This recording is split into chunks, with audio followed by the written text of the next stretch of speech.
Hello, everyone. Welcome to Slash Film Daily. Today is Friday, August 2nd, 2024. On today's episode of the show, we're going to be talking about M. Night Shyamalan's newest movie, Trap, and we'll present interviews with M. Night Shyamalan, his daughter, Saleka Night Shyamalan, and Josh Hartnett.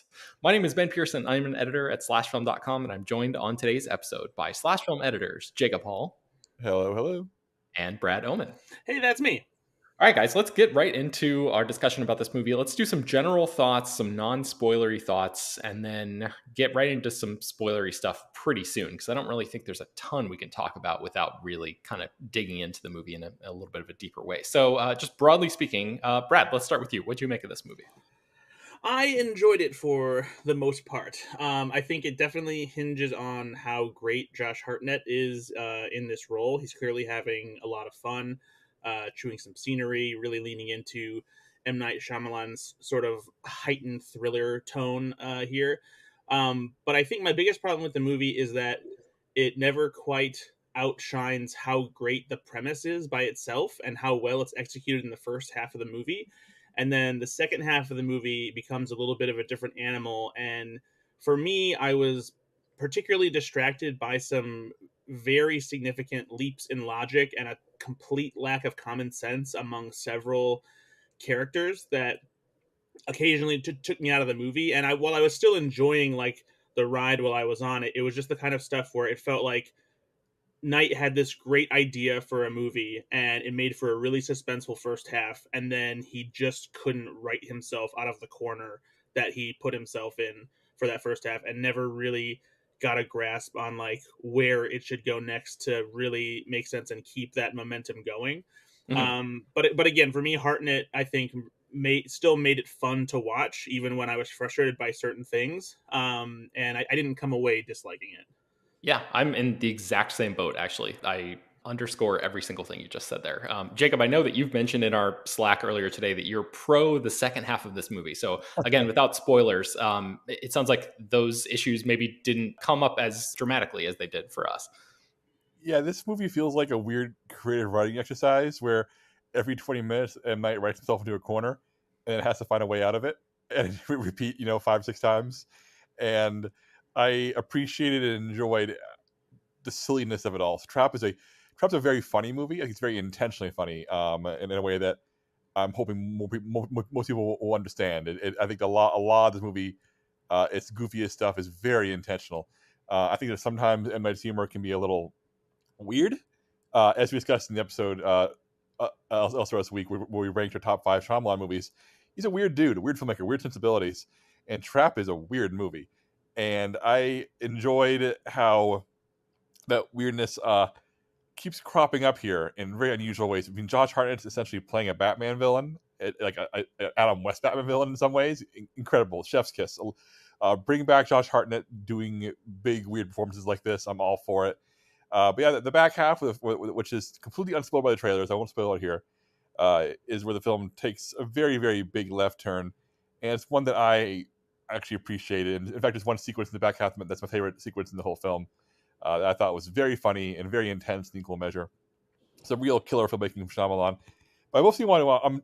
I'm jealous of what one of our writers, Bill Bria, said about this film. I'm going to just read his description from our discussion online.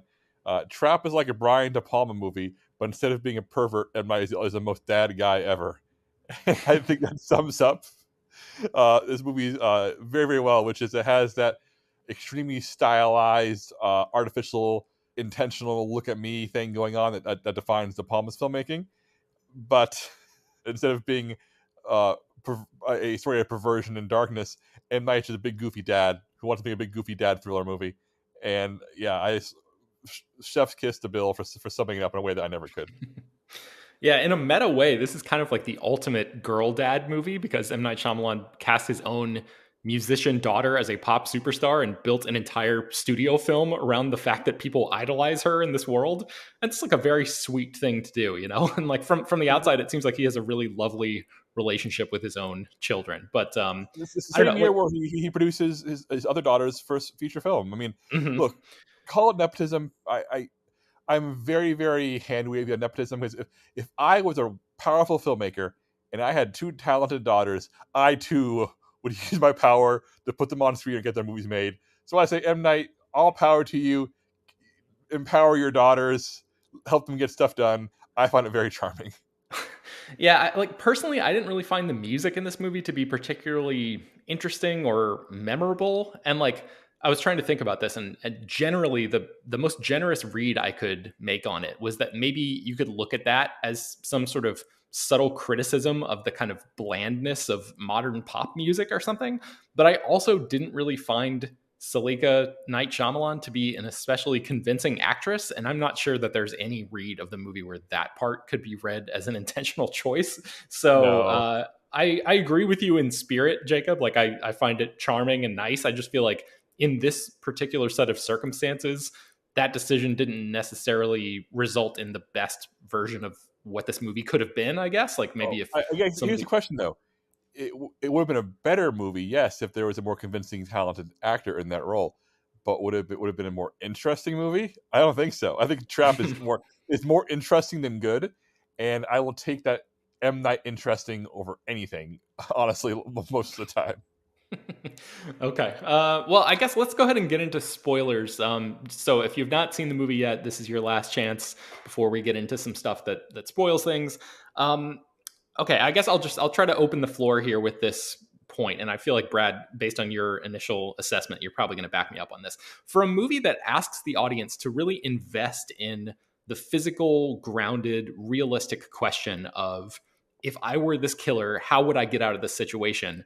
There are an awful lot of moments in this movie that just are not realistic at all. And I really kind of bumped up against those in the way that it sounds like Brad did. But Jacob, what was your reaction to some of the decisions that these characters make and the way that the film really does try to drop you into Hartnett's character's shoes and say, like, all right, I'm clocking all the exits, I'm thinking through step by step how to get out of this situation. But then the movie kind of, I don't know, it loses its way when characters do things that are just not in tone with that, in line with that at all. I mean, that's not an accurate observation. I mean, look, I'm very, very aware they're approaching this film from a place of lunacy, and I think more people are going to be in tune with what you and Brad are saying here. But once I clocked in that this was essentially Josh Hartnett playing the Riddler in 1960s Batman mode, facing off against an army of the stupidest cops in movie history, I was on board for it. There's nothing in this movie that's realistic. We talk about realism in M. Night in this week's episode about the best of his movies, and his utter rejection of logic and reality is a feature, not a bug for me. And I just watching maniacal Josh Hartnett effortlessly outthink every single cop in Philadelphia, all of whom are presented as being the biggest idiots imaginable. Just the fact that there's a scene where he puts on the earpiece with the stolen walkie-talkie, and the FBI head is like dropping exposition like to every single person in the stadium. It's like, what is going on? It doesn't make any sense. But also, I wouldn't have any other way. Ben, I know I'm diseased and I'm deranged here, but it's for me the film's utter rejection of normalcy is why I liked it. And so I know why you're saying what you're saying. You're not wrong. But I found myself completely on board with the film existing in its own weird fantasy universe where no rules of humanity actually apply. I just wish that it picked a lane, you know, like if it committed from the beginning to be that kind of like bonkers lunacy that you're talking about, then I think I would have been much more on board with it. But the movie starts in a place of really expecting you to invest in it in a legitimate way and like put yourself in that situation, and then it just kind of goes off the rails. But I don't know, Brad, like what were some of the logical leaps that you had trouble with in this movie? For me, it like I didn't have as much problem with like thinking that like the cops were dumb. You know, there's plenty of times when like those kinds of mistakes are understandable, and like for me it was the second half where a lot of like the leaps in logic came from, and like character decisions, and like it's not just simple stuff of like when you're watching a horror movie and you're like, no, why are you going away by yourself, or why are you running upstairs, that kind of thing. It's like it's stuff that just is the most immediate thought that you're having as to like why someone is doing something. Like I have no idea why Lady Raven chooses to do a live Instagram reel instead of calling the cops herself when she has her own phone in her pocket. I guess that's you right now. It's because she doesn't have the information. She has millions of followers who are going to give her more crowdsourced information about where a broken lion statue is, as opposed to a cop who may not know. I don't like this, Jacob. No, it's like there's also like the big turn where I was like, wait a minute, like I don't understand like what the end game is here, and it kind of does explain itself in a way, but like when he reveals to Lady Raven that he's the butcher, and then he thinks that he's just going to get out of the stadium and they're just going to get dropped off from her limo and everything's going to be fine. It's like she's seen your face. She knows like this is gonna be it's gonna be so easy to find you after this, and then of course it takes the turn of like, oh, she forces them to go to their house so that way like he can't actually get a chance to get away, and like they know where he lives and everything. And even after that, I don't know how he continues thinking like he's going to get away, and eventually it comes to the fact that he's planning to just kill one more person and then kill himself, which is fine, but he wasn't always planning to do that, and he legitimately thought he was going to get away after they got out of the stadium in the limo. And I'm just like, nah, man, none of this makes any sense. And honestly, like the thing I think that was most frustrating to me in retrospect is that I feel like a lot of these problems could have been easily fixed if they just set the movie in like the 80s or something like that. Because then you don't have to worry about all of the technology that would have made it so easy for them to like catch him and like know who he is and all of that stuff. And so I feel like you remove technology from the scenario and you set it in something like the 80s, and I think that you'd be able to do it and have it be more believable and not have these crazy questions. It's interesting because I was just reading on slashfilm.com earlier today an article that I had somehow missed that we published, that Trap is like very loosely based on a series of real events where like I think it was in 1985 there was a like an FBI sting operation that sent a bunch of football tickets, like tickets to a football game, to a bunch of criminals. I don't remember exactly what the details were, but these guys like showed up and they like locked him in and arrested like over 100 people or something, I think. So yeah, and that actually was in the 80s. So that I guess I could see what you're talking about there with like removing the technological hurdles if they had chosen to go that direction. But I don't know. I have a few things that I wrote down. Like, in no world would this super fan daughter character ever miss a single second of that concert to wander around in the arena with her dad like she does in this movie. Like, I think more than any other character in the film, the daughter suffered from the feeling of a 50-something-year-old M. Night Shyamalan writing for a character that he didn't really understand very well. Like, there are these moments where the daughter is freaking out at this concert, but then other moments like when Lady Raven says, I'm going to talk to your dad for a few minutes in this separate room. Okay, bye. Like, just stand here in this hall, where like the daughter literally doesn't react at all, which kind of feels insane because she's her biggest fan. And you're telling me she wouldn't be like, wait, what? What's going on? Dad, why are you going in this back room with this woman that I idolize? Like, I don't know. There were some character motivations and character questions that I had, especially about the daughter. But Jacob, I'm guessing that stuff didn't bother you. You say all this like it's a bad thing. You say all this like it's a negative thing. I am, look, our own Chris Vengelis described this as being, this kind of filmmaking is M. Night in silly goose mode. This is the silliest gooses mode he's been in quite some time. And like I said, I'm a weirdo. I know I'm in the minority here, but every single time you mention, when you guys bring up these absurd choices and these things don't make sense, I start smiling a lot. I'm not frustrated by it. I'm really entertained by it. And my question is, how much, the movie's very intentionally funny. So the question is, how much of these ludicrous leaps of logic is part of the movie's sense of humor, and how much of it is M. Night not knowing that?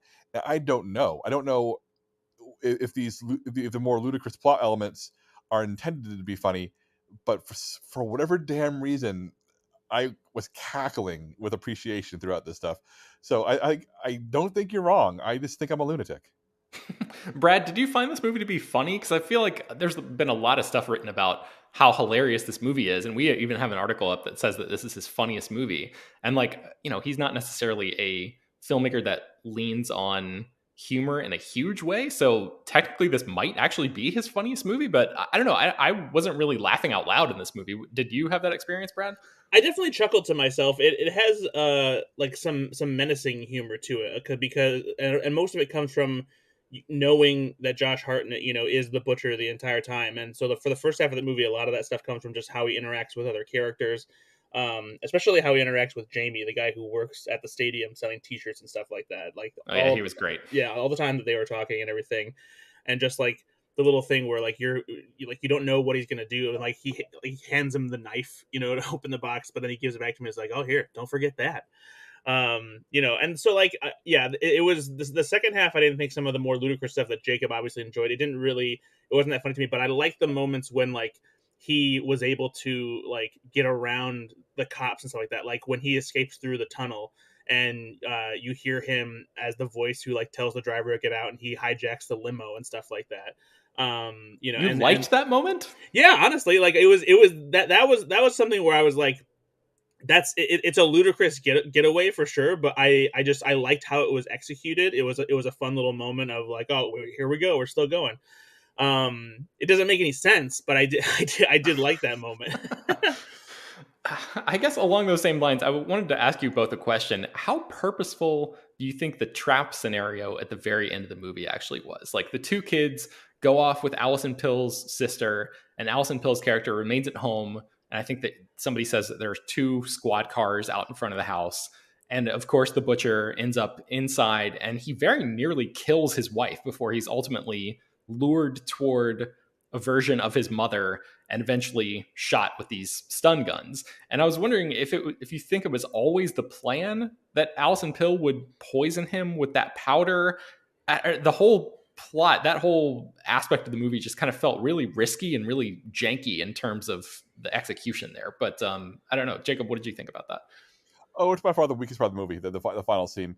It raises all kinds of logistical questions, and once again comes down to the fact that what do you want out of this movie? And it's very, very clear you and Brad appreciated the elements of like the clockwork mechanism of that first half. And once again, it just comes down to me being more willing to roll with the film's yes and, because like in the back half of the movie, it starts reaching like Return of the King levels of like, oh, this is probably the ending. Oh no, he escaped again. Oh, here's the ending again. Oh no, he escaped again. And he keeps not escaping, and it's the dumbest thing, and I love it. But yeah, I do think that shirtless Josh Hartnett, armed with a cleaver, sitting with his wife, eating pie for a very long scene, while the cops sit around twiddling their thumbs on this really bad, terribly executed trap plan. It raises a lot of questions. And if Josh Hartnett wasn't playing the Riddler, it wasn't being so goofy and entertaining, I'd probably be more down on it. But once again, I retreat back to my little comfortable nest of just being happy with this film's silliness and its embrace on style over any kind of logic. I mean, we did get a shirtless Josh Hartnett scene out of it, so it certainly wasn't the worst thing in the world. But Brad, what did you make of that whole thing? It kind of reminded me of The Negotiator and how The Negotiator ends, but The Negotiator is a much better movie. But like, yeah, it's a similar kind of setup where like it's like this sort of like low key sting that's basically set up, and it did feel like the cops were in on it, right? Jacob, did you think the cops were in on it too, or like was it just happenstance? It seems very clear that the intention of the scene was that the wife's supposed to drug him and get him in a position to be tasered, but those cops are in a completely separate room, leaving her alone with a madman for a very long time. It's the worst plan I've ever seen from movie cops in maybe a decade. Yeah, I think the most ridiculous example of the sort of logical stuff that I'm talking about is at the very end of the movie when Cooper, Josh Hartnett's character, has been caught. He's being led out of the house, and he stops to pick up a bicycle that's fallen over in his front yard. And like, first of all, that bike looks way too small or young for his daughter, who was a teenager at that point. It looks like a bike for like a 6-year-old or something. And then second of all, the cops are just going to let this guy do whatever he wants. No, he's chopped up 12 people. Like, have they never seen a movie before? Of course he's going to take something to try to pick the handcuffs, So I was just like, what is going on with the reality that this movie is asking me to buy into? I was just having real, mental trouble with that. Yeah, no, I agree with that too. But then of course, like I also did enjoy the reveal of them slowly zooming in on the bike tire and revealing that the spoke was taken away, and like that was one of those moments where like I laughed to myself. I was just like, "Night, you madman," um, and like I think that what it comes down to for like for that scene is I was and this is maybe a problem that's on me and any other audience member who thinks about this, but this is a an M Night Shyamalan movie, so I'm waiting for one more twist. And sure, maybe him being able to get away again is that one more twist of like teasing that, like, oh, the butcher's gonna escape again.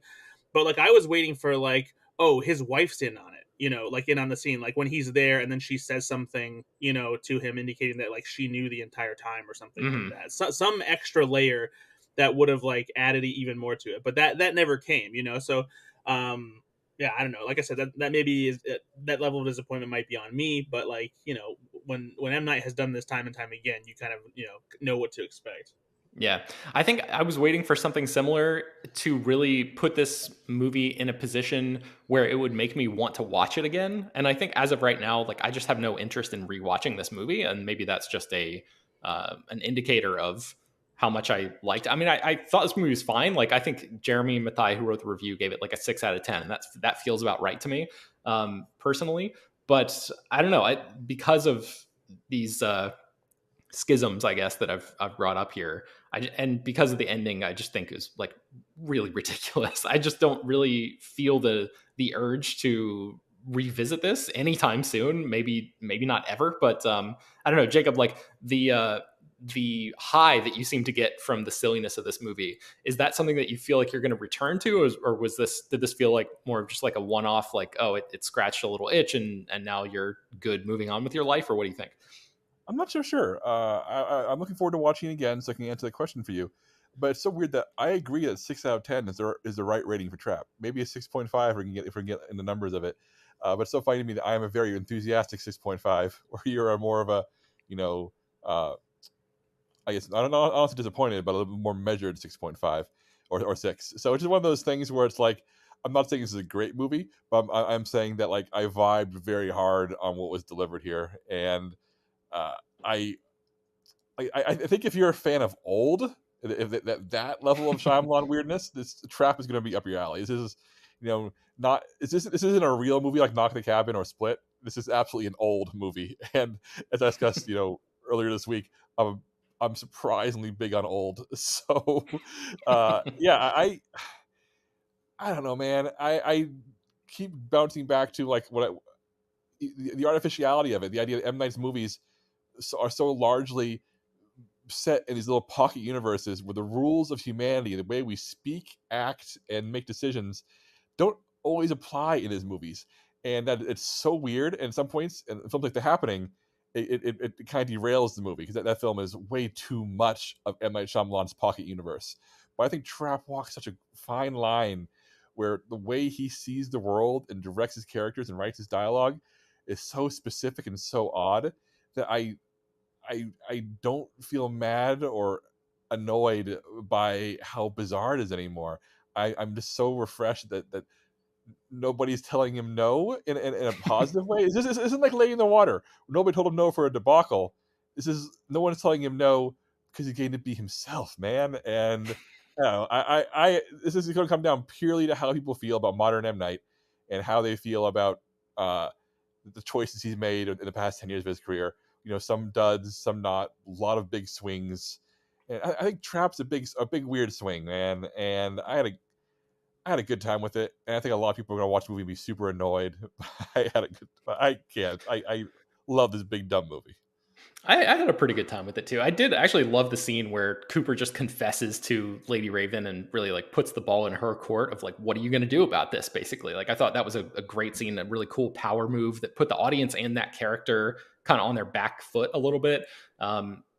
So I don't want to make it seem like I hated this movie. I just had a lot of questions and a lot of being like scratching my head and being like, really, what's going on here? So I don't know, Brad, I want to give you the opportunity, like, since you and I are pretty aligned here, were there any other moments in this movie that really stood out to you, that you really appreciated, or that you loved or laughed at, or that you wanted to mention that were sort of in the positive category? No, honestly, like for me, the biggest thing was just, man, Josh Hartnett is back, guys. I hope he gets to like do so many more things after this. You know, between this and Oppenheimer, he's having a good resurgence, and I hope that there's more for him because he's good here, and I think that he could really be like a significant character actor who just like pops in and occasionally gets these like lead roles like this where he gets to kind of like showcase a different kind of performance, because yeah, he's really good here, and he definitely makes the movie more enjoyable in the face of some things that kind of like have you like distracted and pull you out of the story. So yeah, more from Josh Hartnett, please. I was thinking too, like, and maybe it's just because it's a disconnect on my part. I feel like if M. Night made movies in like the 50s that like we maybe wouldn't be questioning these things. Like it feels like he has a very like 50s sensibility, especially with this movie, because there's like I've seen several people comparing this to Psycho, which is very very apt, and it's a very Norman Bates esque performance and character, and I wonder if like if all we did was add some grain and make these movies in black and white, then we'd be like, oh yeah, M. Night Shyamalan was a great 50s filmmaker. Like if you take The Happening and put it in black and white and give it like a cheesy like horror score, like I bet you that would be a really fun B movie to watch. But yeah, I don't know, that was just an aside that I had. But yeah, I didn't come away hating Trap, and I think it's worth seeing just to have fun with the craziness that M. Night puts on display here. Okay, Jacob, any last words before we go to these interviews? Yeah, I compared to Psycho in a message I was talking with the group earlier in our group chat, and one of my favorite things about Psycho is an often discussed scene is after the shower death scene. Our main character is dead, and Norman Bates discovers the aftermath of the crime, and desperately tries to hide the evidence. He starts destroying everything, hiding parts, takes the car out to the swamp and sinks it. And there's one of the most discussed moments in cinematic history, probably amongst film critics, is that he pushes the car into the swamp and it starts sinking, and it stops for a moment, and there's a beat before it finishes sinking, and how as an audience we are now suddenly on Norman's side, and our heart skips a beat when the car won't sink, and it's because the film has shifted its power. The main character has died and she's been murdered, but suddenly we're on the side of the guy who, through great performance in filmmaking from Anthony Perkins in that scene, and Alfred Hitchcock, the director, suddenly has us like quietly rooting for him to get away with it. And Trap is that feeling stretched across a running time. I just had such a great time watching Josh Hartnett somehow keep us invested in him continuously getting away, continuously springing himself out of traps. And I love when a filmmaker can push up buttons like that. And forever sloppy weirdness is going on around this movie and its sense of realism. That is still the core of this film, is the sense of M. Night winking and saying, "Hey, let's see how he gets out of this one next." And the fact that he's able to keep us on his side throughout that and invested in him, even though he's an absolute monster, is real magic stuff. And the core fundamentals of M. Night Shyamalan as a thriller filmmaker is a guy who understands how to put us in the POV of a character like that and ask us to be invested in their escape, even though our moral selves should be arguing that he needs to be caught in the first 5 minutes. That's a real technical bravura, show of force that I respect, damn it. And so strip away all the silliness, stuff that made me chuckle, all the goofy stuff that I embrace just because I happen to like that. I think that Trap is really good at that. And that's something that I've loved since I saw Psycho for the first time. I love it here. Yeah, fully agree. Very, very well said. Okay, let's take a break and then we'll come back and present these interviews. All right, Jeremy Mathai had the opportunity to speak with three of the folks who were responsible for making this movie. First up is Saleka Night Shyamalan. So nice to meet you, Saleka. Nice to meet you. So, okay, the first question I have for you. Yes. What's the Shyamalan group chat been like this year between you and your sister and the movies coming out at the same time? Oh my gosh, it's been crazy. It's been so much fun. Yeah. Shauna's made an incredible movie, and her debut feature film, which is incredible, and we all spent a lot of time on each other's sets, right. And so we were in Ireland, when she was shooting, and she came to Toronto, and we're super close, and especially me and my sisters are like my best friends, so it's been amazing to kind of all experience these things together. Yeah, that's great. I love that for you guys so much. That this past My year dad must was have been just so crazy. texting the group chat about dinner tonight because we're all in the city tonight.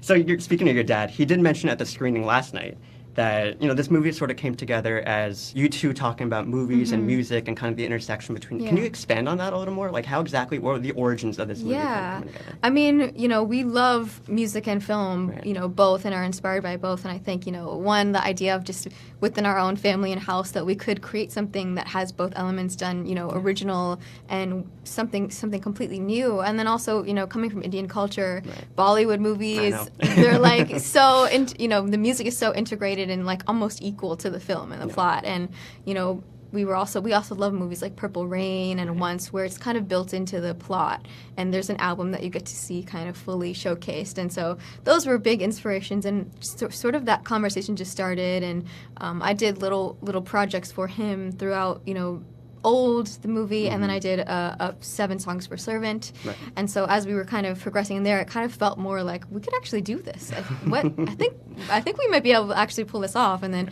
it just kind of grew and grew into this really crazy concept. I love that for you guys. Now, one great thing about, you know, your dad's movies is that even a character like Lady Raven Yeah. can become like an actual character of her own right, if, you know, if that makes sense. It's true. The fact that she's so integral to the plot, was that something that was kind of there in the script at the very beginning, like from the outset, or did that kind of like evolve over the course of, you know? It evolved from the original concept. You know, it was like we knew there was going to be a concert and that she was going to be the performer, but Right. how integrated it became kind of grew. It kind of became Okay. its own like sort of second part. Yeah. Shyamalan movies kind of tend to have, you know, kind of that small scope and scale to them, Yeah. sort of.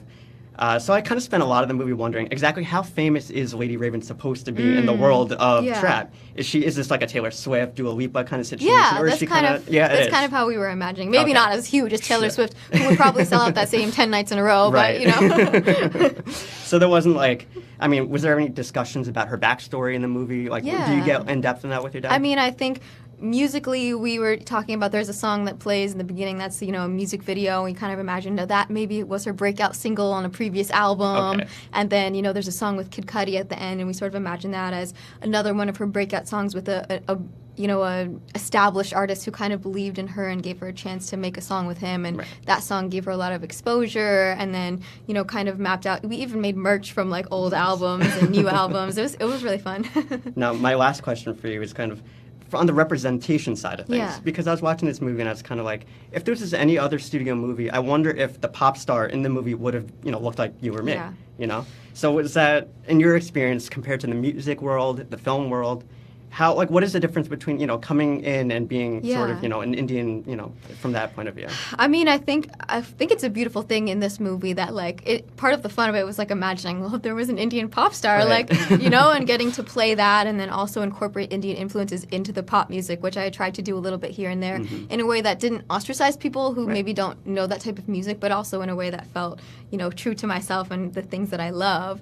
So that was cool. And then even in some of the costumes, we had, you know, a little bit of Indian flares and things and the textures and stuff like that. So I love bringing that. And to me, like, representation is so important. And, you know, growing up, when I was young, I didn't see anybody that looked like me doing, like, anything ever. And I remember, like, when my grandma would come from India, she'd watch her Indian soap operas, and that was, like, the first time I had seen Indian people on screen. Yeah. And I was so shocked by that. And I was like, is this what, like, white people feel like all the time? This is amazing. Like, the lady looks like me and my sister. And so I think the more we can, you know, bring that into the world, the better. All right, and next here is Jeremy's discussion with the star of this film, Josh Hartnett. First of all, I wanted to put out that you were tremendous in Oppenheimer. Thank you. And of all the directions that you could have taken after that role, Yeah. it was great to see you pop up in a M. Night Shyamalan movie of all things. Well, they're both terrific original filmmakers, and I've been super, super lucky in my career to be able to work with some of the greatest. And this, I mean, I've always wanted to work with Knight, and we met years and years ago. We just talked about this as well. Like, I met him at a premiere. You met him at a premiere. I ended up working with him. So now Hey, it's your turn. you never know. I met him at the Village premiere about 20 years ago, or however long ago that was, forever ago.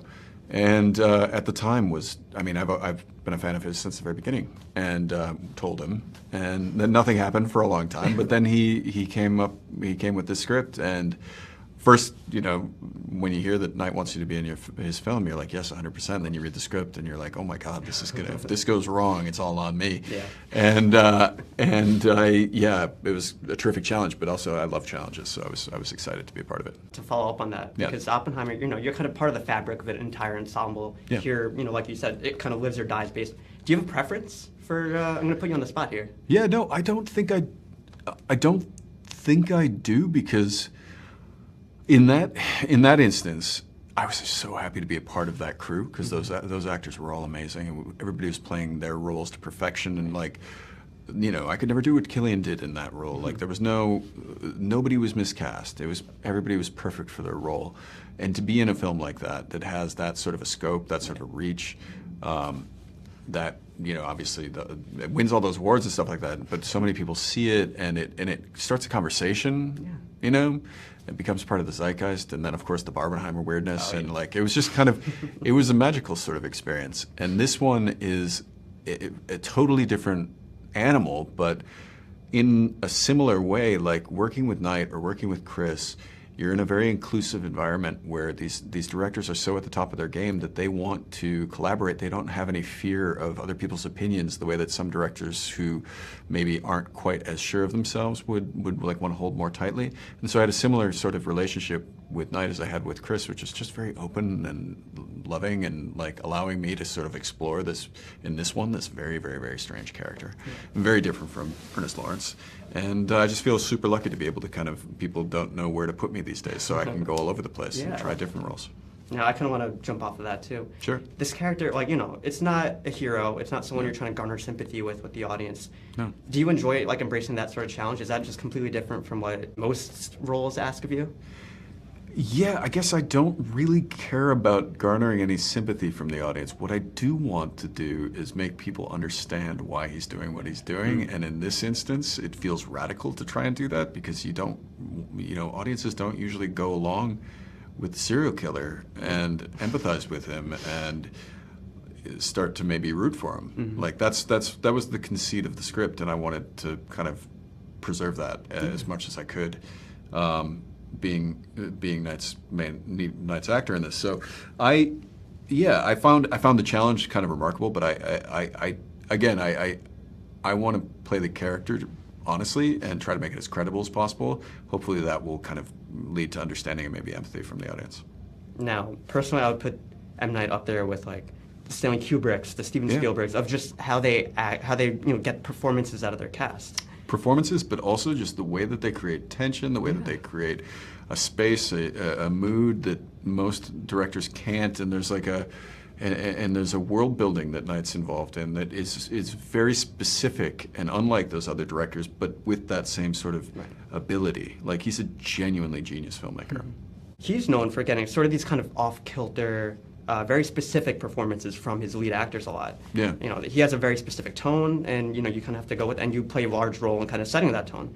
Was that something that you guys talked about beforehand, of just kind of nailing that, threading that needle? Yeah, we talked a lot about how we could make the choices credible enough so that you believe that this guy who seemingly loves his daughter and will do anything for her, also this serial killer, and not cheat the audience and be like, these two things exist. And for me, in one person, for me it was, he is, a lot of that stuff is the front, and then the front bleeds into his reality, which is something that happens, often I think with people who have, kind of really intense sort of forward-facing fronts, and their reality of themselves is kind of hidden.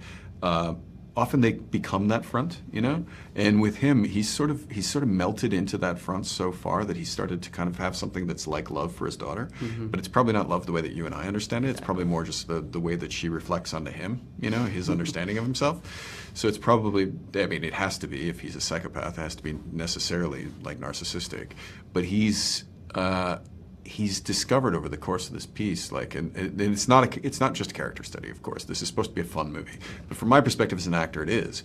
And so I feel like this is the day in the life where Cooper discovers that he's not completely a monster, and that's an interesting role to take on. Yeah. Was there any research involved in this? Were you looking into making this as realistic as possible based on actual lots and lots of books reading about people who are in jail right now for doing this exact same sort of thing. Any specifics off the top of your head? Well, okay, I mean, like, so, I'm sorry, I forget the name of this book because people have been asking about it. I should look it up.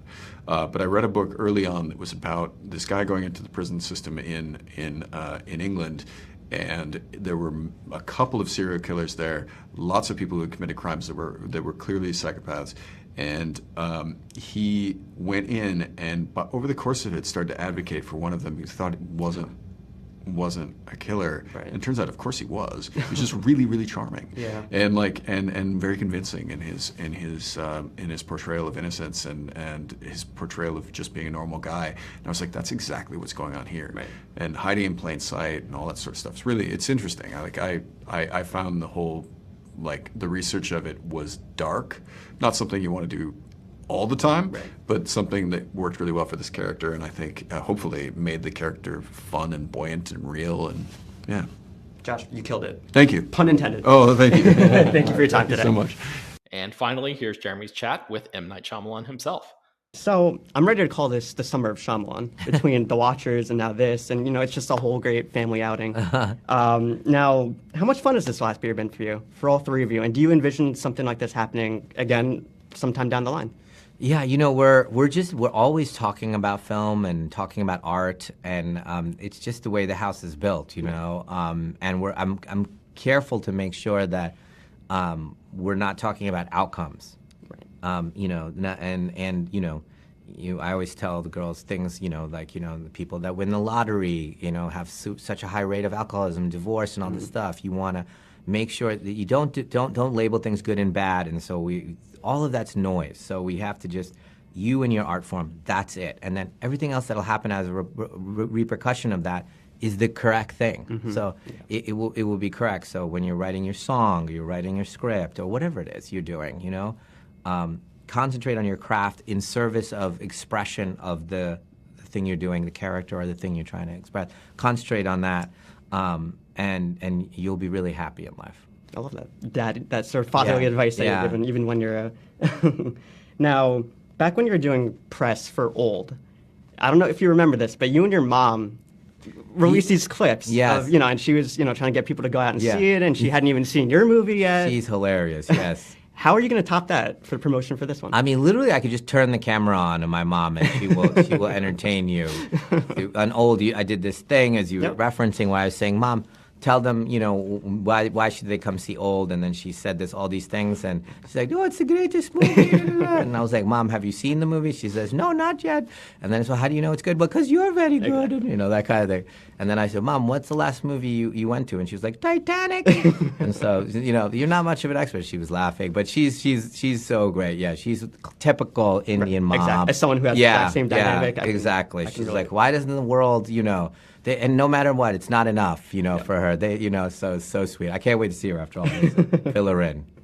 Now, I want to talk about the marketing for Trap specifically, because this feels like the kind of rare movie that kind of, gave away the twist ahead of time that Josh Hartnett is, the killer in the movie. Was that something that, was kind of, you knew that was going to happen when you were writing the script? Or, that process? It was... Yeah, I don't really think of it as that. That's the premise of the movie. So it's the premise of the movie that the thing is you're watching it from the point of view of someone unexpected. Right. Is really what the movie's telling you, not necessarily a plot point, but his feeling. Like what's unconsciously happening is you're identifying with him as you're finding out the premise of the movie. So that's actually the funky twist of it. It's not the information that he's in a trap or that he's the killer. It's that you are the killer. Exactly. Yeah. I like that a lot. Now, I feel like a lot with your movies, they kind of have this through line of characters, being thrust into situations that they weren't expecting and then having to make hard, even like moral, ambiguous choices with that sort of thing. And this was kind of an inversion of that with us having to identify with Josh Hartnett's character. How much fun was that for you to write? How different was that from what you've done before? I've always had this kind of penchant for doing dark humor. Mm-hmm. Kind of, oh, wow, should I be laughing at this? Right. This seems, and I giggle at that kind of stuff. Even when I was a kid, playing, whatever, making my other cousins scared. It's kind of, that wasn't very nice, but it's funny, like, and so I have that in me, and I only started really fully embracing it. I think I did a lot of humor in like, let's say, Stuart Little or Signs, Right. but and Signs was probably one that I added the most humor up to that point. But it's my instinct now, and from The Visit on, I've kind of added it into everything, and I think it's nervous laughter is a really fun thing, and because when we go see movies in the theater together, it's so joyous to hear everybody laughing, and then that turns into gasps, and that turns into screams and applause, hopefully, Now, my final question for you, because my friends would kill me if I didn't ask. The Village has kind of had this critical reevaluation over the years. I don't know if you're aware of that or not. People are calling it your masterpiece, and it's great. I love seeing Yeah, that. it's a lot of people keep coming up to me on the street. That's great. Yeah. It doesn't have a 4K or Blu-ray release. Yes. Is that? I'm is on that- it. I'm you on are. it. I'm Okay. on it. Yeah. No, that's my next thing. Yeah, Yeah. exactly. That's interesting. Yeah. I'm literally on it right now to get a 4K. Love to hear release, that. yes. Yeah. All right, I think that's going to do it for today's episode of the show. You can find more about all of the stories that we mentioned on today's show at slashfilm.com and linked inside the show notes for this episode. Slash Film Daily is published every weekday, bringing the most exciting news from the world of movies and TV, as well as deeper dives into the great features you can find on the site.